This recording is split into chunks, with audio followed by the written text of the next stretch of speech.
JP, Mr. Unlimited was back in the news. There was a report out by The Athletic that Russell Wilson asked for Pete Carroll to be fired before he ultimately was traded from the Seattle Seahawks. Now, Russell Wilson has denied that report. He went on the old Twitter earlier this morning, and according to the reporting, he wanted Sean Payton to replace Pete Carroll. Back then, they are now reunited in Denver. Do you know what he said on Twitter when he denied it? I don't have it in front of me. I know one of the things that he said was, Pete Carroll is like a father figure to me. All right. So, now that these things have come to light, how do you feel about how things came apart? Well, it's really enlightening, actually, reading through some of the details of the reporting of what transpired in Seattle, because I think that the organization had made a decision based off of the decline in Russell Wilson's play on what they wanted to do with him as a player. And so at the very beginning of this story, you have Pete Carroll with a young quarterback who's not a first-round pick. He put his chips in on this guy, said, this is our guy. I'm going to back him. I want him to be great. I want him to be our quarterback. There were some people, defensive players specifically, a part of that organization, maybe didn't agree with all that happened there. But then we saw what Russell Wilson ended up becoming. At one point, I think he was the highest paid quarterback in the NFL.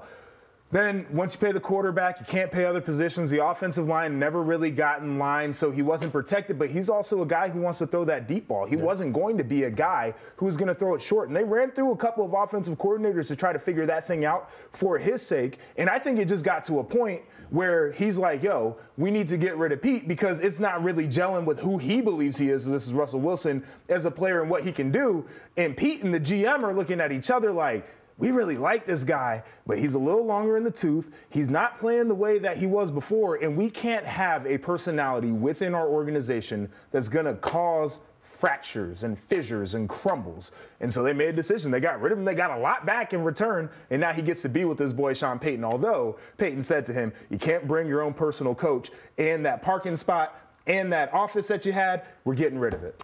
Fissures, good word. Yeah. I like that one. I like that one. Are you surprised that the Seahawks, even after all the things you said, chose Pete over Russell Wilson? Because usually we see teams take the quarterback side because we can find a coach. We can't always find a quarterback that we like. Yeah, it's a really unique spot. I think if there's one sport where you would see this, it would be the sport of football, because they view players as expendable commodities. They really don't care. But I also think that this was a very academic process that they went through, because I mentioned the factors that were in there. They looked at production, they looked at numbers, and they also looked at where they were in terms of their roster.